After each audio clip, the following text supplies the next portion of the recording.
Good morning, viewers. Thank you for tuning into Republic TV. My name is Priyanka Das. Welcome to today's segment of Quick Morning, where we delve into the latest news and updates from around the country and across the world. We'll also be tracking the biggest global headlines and bringing you the latest updates from the realms of business, sports and entertainment in a jam-packed lineup for this morning. So let's kickstart today's mega news day here on Republic, as always with Nation Fest this quick morning. Two terrorists were killed in an encounter with security forces in Anantnag district of Jammu and Kashmir on Saturday. The encounter broke out near Halkan Gully in the Shangus Larnu area of the South Kashmir district. Among the two terrorists killed, one was a foreigner and the other was a local. The operation remains underway and further details are awaited. हल्कन गली पे हमारे सतर्क जवानों ने terrorist का movement notice किया और जैसे ही टेररिस्ट पास आए उन्हें कवर में रहते हुए चैलेंज किया।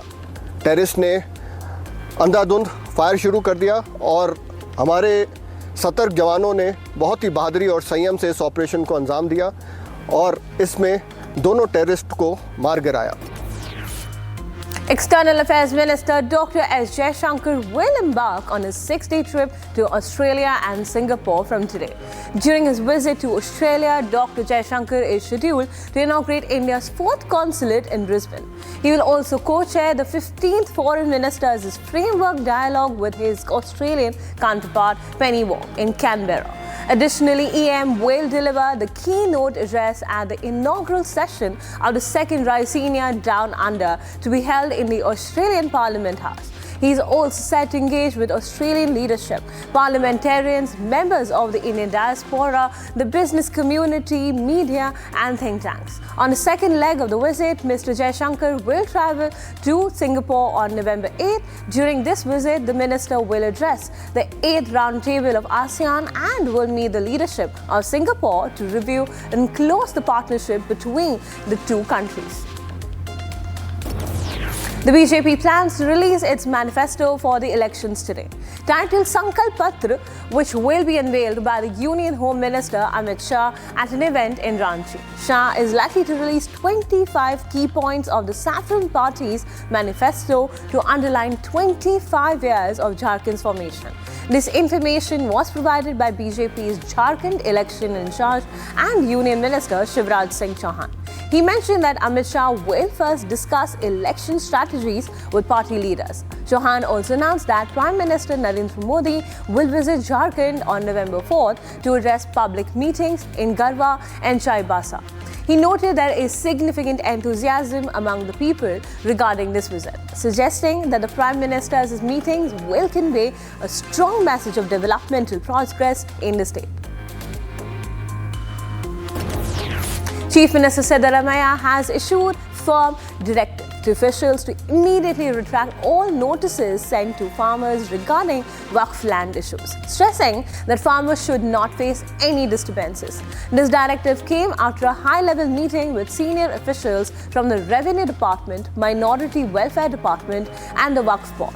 The Chief Minister expressed strong dissatisfaction with recent actions by certain officials and noted that the JDS and BJP were allegedly exploiting the Waqf issue for political gain, which could disrupt peace in the state. Siddaramaiah urged the public to ignore any misinformation and called on officials to handle the situation with care. The Ministry of External Affairs announced that verification patrolling has started in Demchok and Depsang, setting the stage for coordinating patrolling to commence once the disengagement is fully completed. This development follows an agreement reached on October 21, 2024 between India and China regarding patrolling arrangements along the line of actual control in eastern Ladakh, effectively ending the more than 4-year military standoff. That on 21st October 2024, the last phase of disengagement was agreed upon between India and China. As a result, verification patrolling has commenced on mutually agreed terms in Demchok and Depsang. And as things move forward, we will keep you updated on this matter. Regarding the tower that you... Sorry? Verification patrolling. It's called verification, yes. Verification patrolling in both places. The pollution situation deteriorated in Delhi on Saturday, with the air quality falling back into the very poor category. After showing improvement in the morning, the capital's 24-hour average air quality index recorded at 4 p.m. stood at 316, worsening from the 290 recorded in the morning. Neighbouring Ghaziabad also recorded an AQI in the very poor category at 330. However, Gurugram, Greater Noida and Noida recorded slightly better AQI levels, falling into the poor category. Faridabad's AQI remained in the moderate category. Punjab recorded 379 farm fires on Saturday, with Sangrur district witnessing the highest number at 66 incidents, bringing the total case count in the state to over 3,900.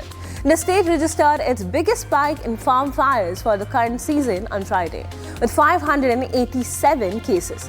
Firozpur district reported 50 farm fires on Saturday, Tan Taran 42, Amritsar 27, Bhatinda 28, Moga 26, Patiala 21, and both Kapurthala and Ludhiana reported 15 each. There has been a steep increase in the number of farm fires over the last few days. Stubble burning in Punjab and Haryana after harvesting of the paddy crop in October-November is often blamed for the rise in air pollution levels in Delhi. देखो बठिंडा में इस बार जो है पिछले साल लगभग 190 मामलों के अगेंस्ट में इस बार अभी तक 74 जो अपने हैं वो इंसिडेंट्स सामने आए हैं। वो भी 76 इंसिडेंट्स, उनमें भी 76 में भी अगर हम एक्चुअल वेरिफिकेशन की बात करें, क्योंकि कई सारी जगहों पे आज भी आपने देखा कि थोड़ा जा किसी जगह पे रहंद खूंद आग लग जाती है, तो वो भी एक इंसिडेंट माना जाता है। तो हम आज इस बार कोशिश ये कर रहे हैं कि जो एक्चुअल में स्पॉट्स वेरीफाई हों उन पे पूरी सख्ती के साथ कार्रवाई की जाए। In a shocking incident, unknown individuals placed shoes on the statue of former Prime Minister Lal Bahadur Shastri in Bhopal on Saturday. Upon hearing the news, Congress workers arrived at the scene and cleaned the statue with milk. They raised slogans condemning the insult to the late Prime Minister and called for strict action against those responsible. Congress leaders criticized the police and district administration, questioning how such an incident could occur near the police commissioner's office, suggesting that no one in the city was safe. Meanwhile, the police arrived at the scene and initiated an investigation.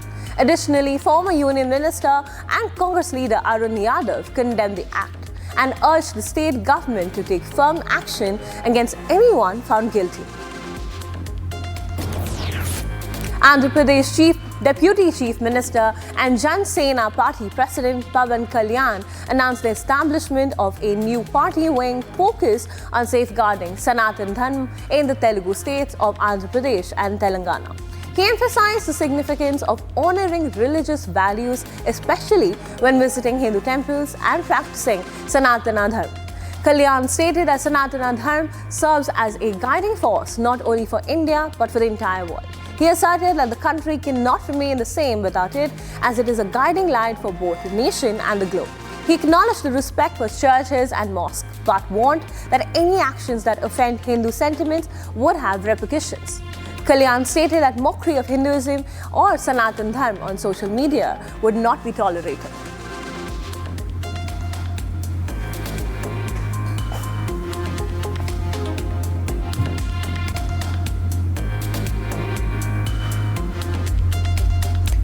We're now tracking the top business stories for the day, and we'll bring you the latest updates on India's economic landscape. So stay tuned as we delve into the key highlights shaping the business world today.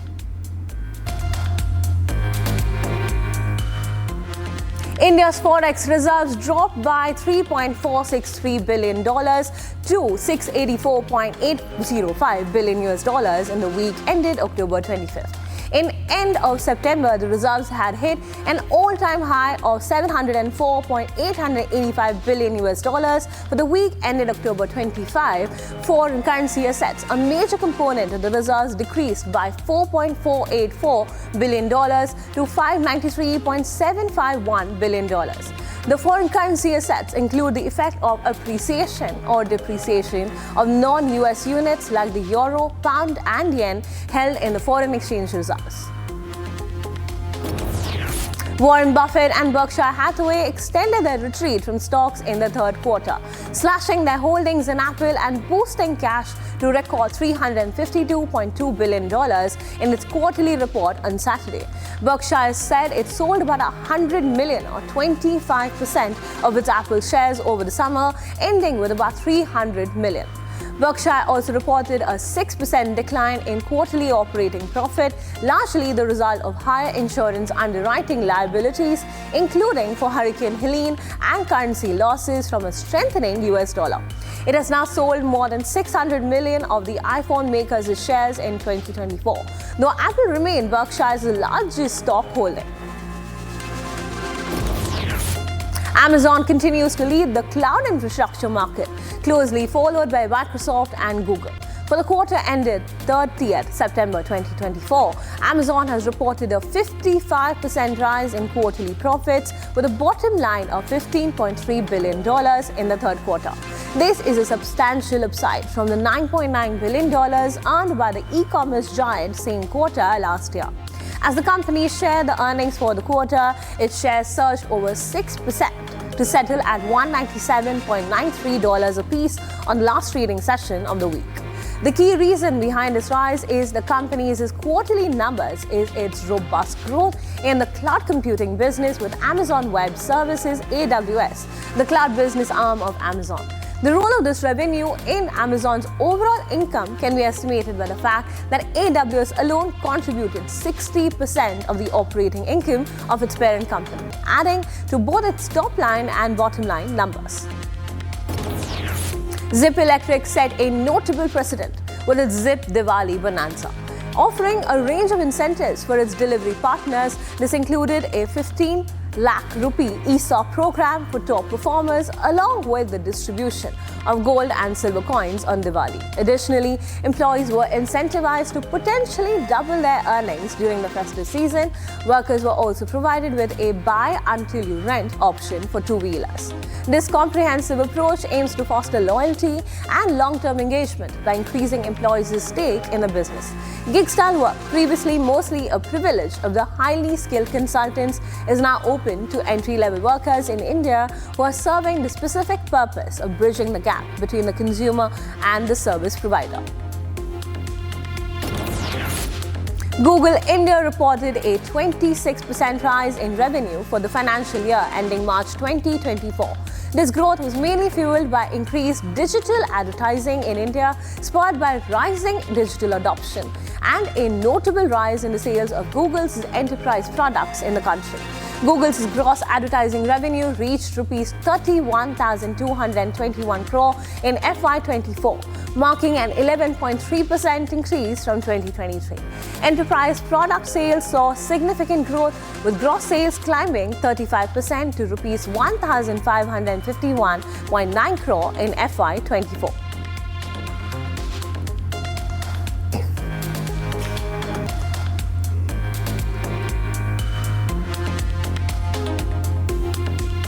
We'll stay tuned as we unravel the latest updates shaping the global landscape.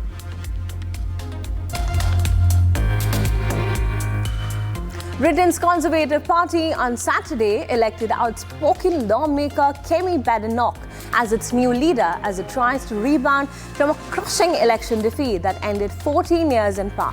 The first black woman to lead a major British political party, Badenoch defeated rival candidate Robert Jenrick in a vote of almost 100,000 members of the right-of-centre Conservatives. The new leader's daunting task is to try to restore the party's reputation after years of division, scandal and economic tumult, and return the Conservatives to power at the next election, due by 2029. When asked if the government is fully functioning at the moment, she noted that there is considerable turmoil within the party, but the focus should be on remaining calm and resolving the issues. Well, it's quite clear that there's quite a lot of turmoil in the party, but what we all need to do is keep calm heads and work to resolve it, and I'm confident that we can do that. Kamala Harris on Saturday criticized House Speaker Mike Johnson for suggesting that Republicans would probably try to cut government subsidies for semiconductor manufacturing. Johnson later walked back his comments, indicating he only meant that Republicans would streamline the Bipartisan Chips and Science Act. Harris emphasized that Speaker Mike Johnson reversed his stance because it was unpopular, just as their agenda is not well received. She noted that large crowds are gathering to support an agenda focused on uplifting people. Harris pointed out that she has been backing of the Democrats and independents who seek a president who prioritizes their lives over politics. They want a president committed to investing in affordable healthcare regardless of political affiliation, and one who supports American manufacturing and workers. Let's be clear why he walked it back, because it's not popular. And their agenda is not popular. And that's why people are showing up by the thousands, tens of thousands, to talk about an agenda that actually is focused on lifting them up. That's why I have the support of, yes, Democrats and independents and Republicans, because they want a president of the United States who stops playing politics with their lives. They want a president of the United States who invests in affordable health care. Republican nominee Donald Trump embarked on one last weekend effort to rally up vote in battleground states before Tuesday's election day. Donald Trump, the former US president and Republican presidential candidate, stated that he brings a message of hope for all Americans. He promised that with voters' support on Tuesday, he would end inflation, halt the influx of criminals into the country, and restore the American dream. Trump noted that while America once had the dream and energy independence 4 years ago, these achievements have since been lost. Attributing the failure to Kamala Harris, he assured that he would restore both, emphasizing his commitment to fixing these issues.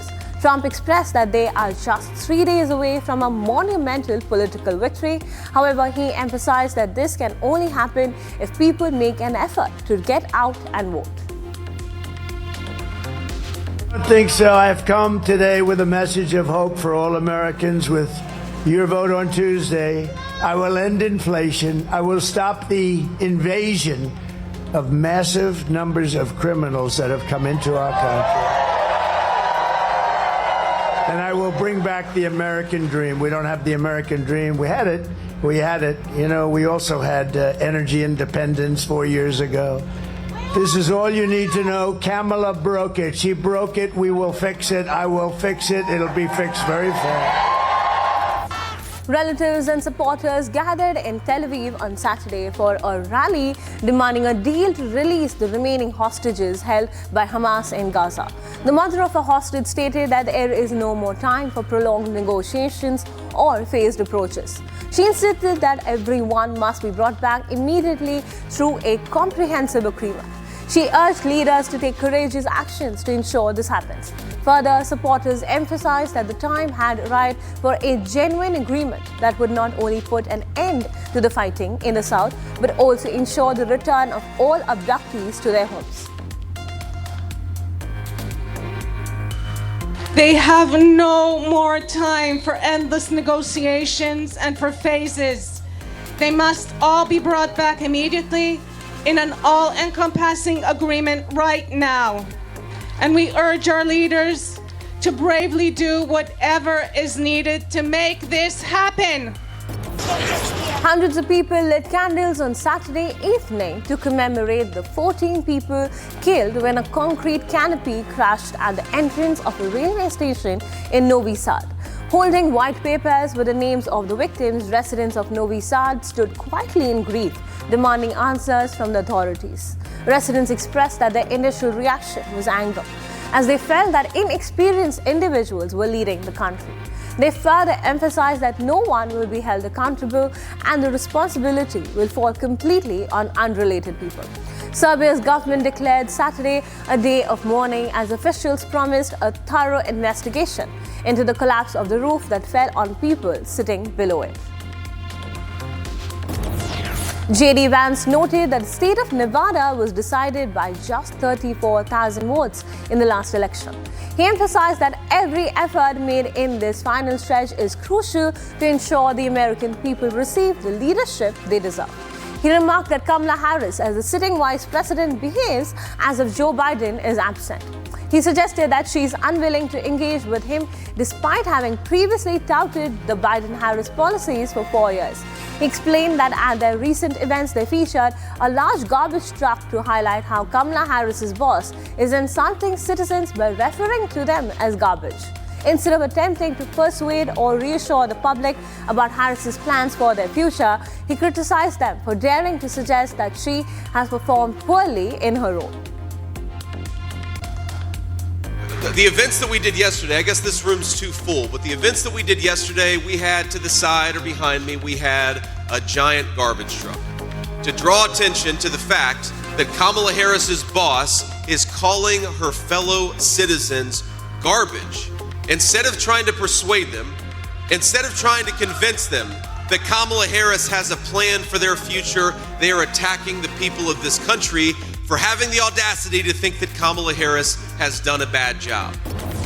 The 2024 presidential contest speeds into its final weekend, with Democrats Kamala Harris and Republican Donald Trump locked in a razor-thin contest. Harris and Trump are crisscrossing the country to rally voters in the states that matter most. Voters stated that they believe this election is one of the most significant in U.S. history.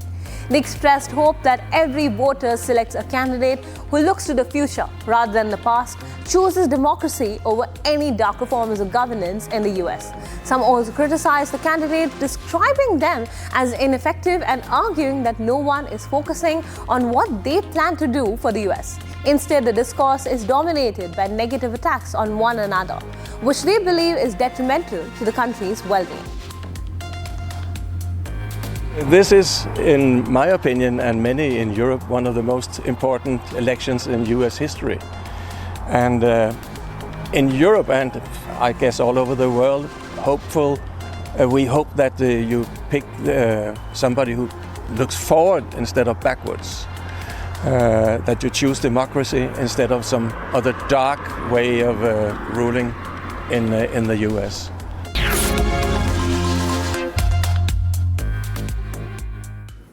All right, viewers, it's time to dive into the world of sports with our segment dedicated to all the action-packed highlights and exciting matchups. Keep listening to All the Buzz right here on our sports segment. The 39th edition of the National Junior Athletics Championship will be held at the Kalinga Stadium in Bhubaneswar from December 7 to 11. The event was supposed to be held from October 25th to 29th before being postponed due to the threat of cyclone in Odisha. India seniors stormed into the final of the World Bridge Games after beating Sweden 195-129 in the last four stage in Buenos Aires. The Indian team, which comprises Kamal Mukherjee, Vibhas Todi, Badal Das, Pranab Bardhan, Arun Bapat and Rav Goenka, will take on USA in the summit clash. Venki Mysore hinted that it was Shreyas's decision and not KKR's that led to his non-retention. He also hinted that Shreyas wanted to test his market value in the auction. Kohli has expressed his gratitude towards the franchisee and its fans, stating that he doesn't see himself playing for any other team in the league. Kohli is one of the few players in IPL's history associated with just one team.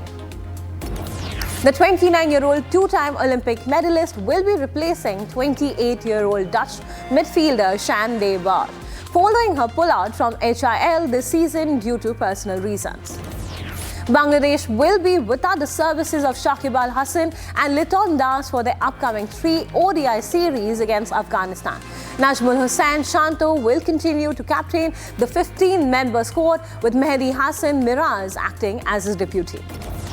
Ravindra Jadeja and R. Ashwin helped India reduce New Zealand to 171 for 9 in their second innings at the end of day 2 in the third test in Mumbai. New Zealand, who scored 235 in their first innings, were leading by 143 runs after they rode on Ajaz Patel's 5-1-0-3 to bowl out India for 263, restricting the hosts to only a 28-run lead. England Test captain Ben Stokes is reportedly set to skip the IPL 2025 season, opting to focus on his red ball commitments and workload management. The decision aligns with a packed 2025 schedule for England, which includes the ICC Champions Trophy, a home test series against India, and a marquee Ashes series.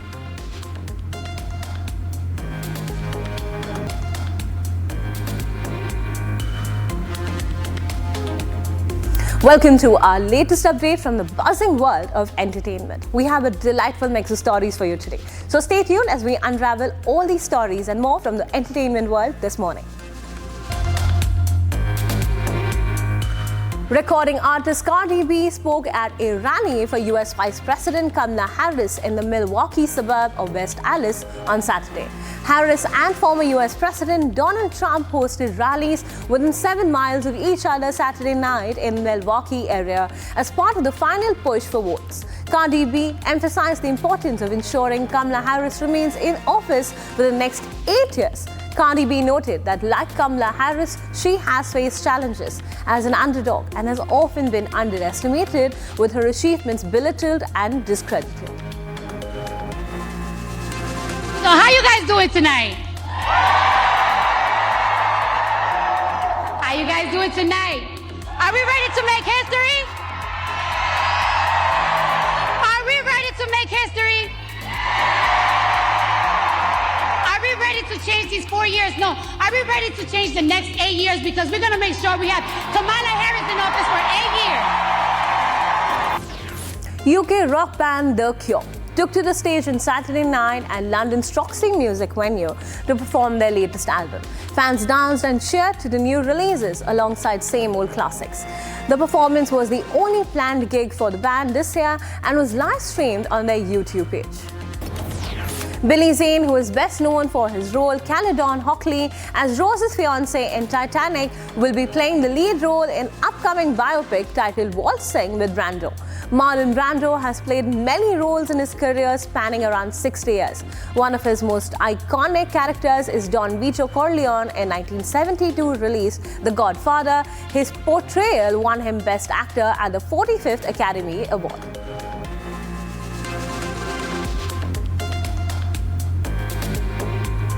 Viewers, and that's a wrap for today's segment of Quick Morning. Don't go anywhere, viewers, as we'll be right back tracking the top headlines and biggest stories from across the world only on Republic TV.